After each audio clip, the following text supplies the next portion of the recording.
Hey guys আমার তিরি গেলাই এই লহাটিঙের ব্যাপারে এলে পাগলা হয়ে যায় বস্তু বিক্রি করবার কারণে। তো এখানে বস্তু বিক্রি করলে কি টাকা পাবো? 30 টাকা নাপে, আধা কেজি হবার নহয়। তো কি বানাইছো চাই থাকক, 500 টাকার বস্তু বানাম। তো 6 টাকা বস্তু ঘরতে বানাইছো, অলপ কষ্ট হব।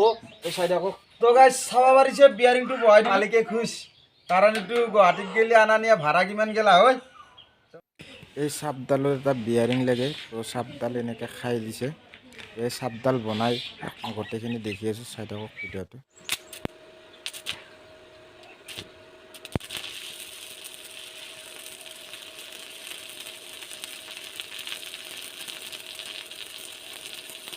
তো গাইছ দেখিছে, ইনকে মই পুৰি পুৰি মালটো ঢালি আছোঁ। তো ঢালা ফুল হ'লে কি ধুনীয়াকৈ বিয়াৰিং ফিটিং কৰিম আমি, দেখাম সকলো। তো চাই থাকক ভিডিঅ'টো।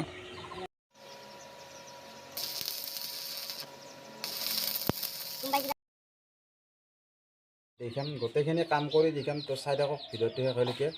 তো এতিয়া মোৰ যেতিকে লেট মেচিন নাই, ড্ৰিল মেচিনটো দি সমানকৈ ধুনীয়াকৈ কাটি লাগে আপোনালোকক দেখাম। চাই থাকক ভিডিঅ'টো শেষলৈকে।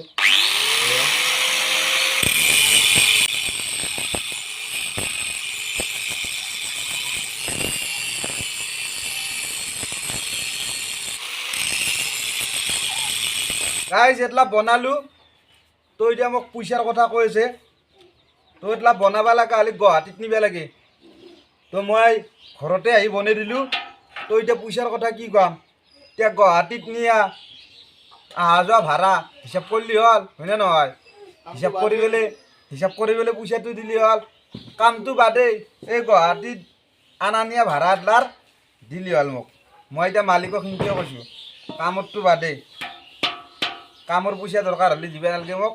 এই মই যি এক জেগাৰ পৰাই আহি পেলাই বনাই দিলোঁ আৰু ঘৰতে বনালোঁ, আৰু তেখেতৰ যাৰ এই বস্তুটো বানাইছোঁ সিটো গুৱাহাটীত গেলি যাব লাগিলে হয়, তাৰো হাজিৰা আছে, এটলা লৈ যাব লাগিব। নিজৰ মানুহটো ক্ষতি আৰু এটলা গুৱাহাটীত গেলিও নিব লাগিব, চব হয় ক্ষতি। সেইগিলা চব বাদ দিলোঁ মই। এতিয়া মই এটলা এই গুৱাহাটীত আনা নিয়া যি কৰিব ভাড়াটো মোক দিলে হ'ল। মালিকক আৰু কি ডাঙৰ কথা কাম, হয়নে নহয়? সেইটো কথাই কৈছোঁ। এতিয়া বিয়াৰিংটো অলপ চাফা কৰিব লাগিব। বিয়াৰিংটো ধুইছোঁ চাফা কৰি একেলগে আপোনালোকক দেখাম লাগে এইফালে। তো চাই থাকক ভিডিঅ'টো শেষলৈকে। তো এইবিলাক বনাইছোঁ একদম একুৰেট বনাইছোঁ, যেনেকৈ গুৱাহাটীত বনাওৱে।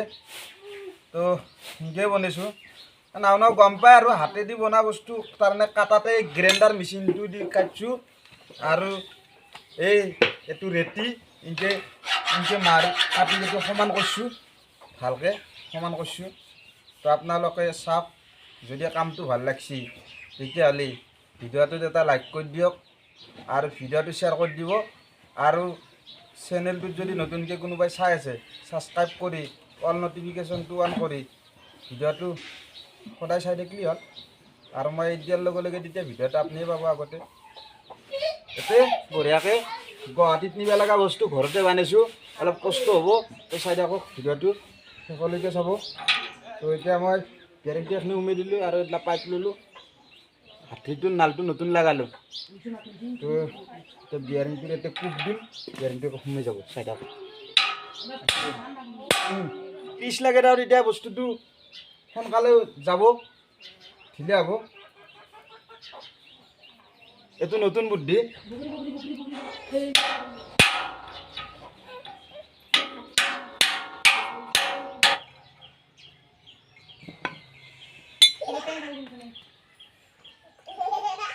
তো গাইজ চাব পাৰিছে বিয়াৰিংটো বহাই দিলোঁ এনেদৰে।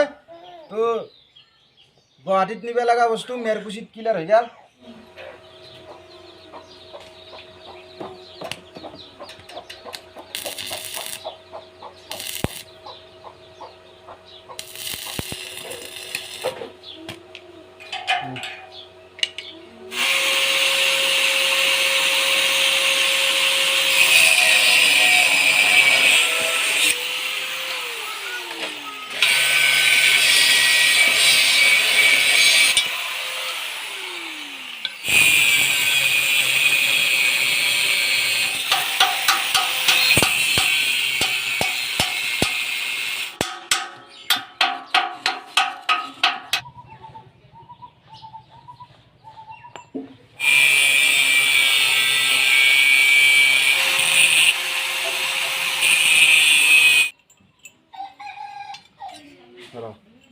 হে গাইছ আমাৰ তিৰি গেলাই এই লহাটিঙৰ বেপাৰ আহিলে পাগলা হৈ যায় বস্তু বিক্ৰী কৰিবৰ কাৰণে তো এইখিনি বস্তু বিক্ৰী কৰিলে কেই টকা পাবনো 30 টাকা নাপে আধা কেজিও হ'বাৰ নহয় তো কি বনাইছোঁ চাই থাকক 500 টাকাৰ বস্তু বনাম তো চাই থাকক ভিডিঅ'টো দেখি আছোঁ এই লহাকেইটা টাক্কুব পাক্কুব মাৰিলোৱে তো এতিয়া দেখি আছোঁ ৰ'ব কি বনাওঁ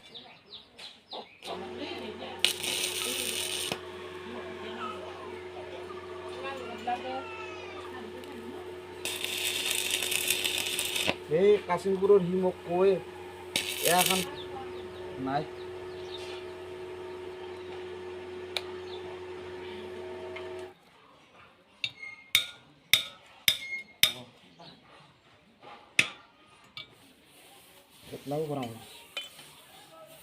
বনালোঁ তো এটলা কিনবা গেলি কিমান ল'ব অলপ ডাঙৰ চাই বনাইছোঁ কমচে কম 300 টকাটো ল'ব তো 30 টাকাত বিক্ৰী কৰি কি লাভ হ'ব ইনকে বস্তুগিলা পুৰাণ হ'লে ফেল দিব নালাগে লহাটিঙত বিক্ৰী কৰিব নালাগে ঘৰত থৈ দিব এই বস্তু বনাই আনিব পাৰিব আপোনাৰ বনালে কিমান ল'ব বৰ বেছি 50 টাকা ল'ব তো কিনবা গেলি 300 টাকা ল'ব তো বাচি গেল নাই এতিয়া 300 টাকা মোৰ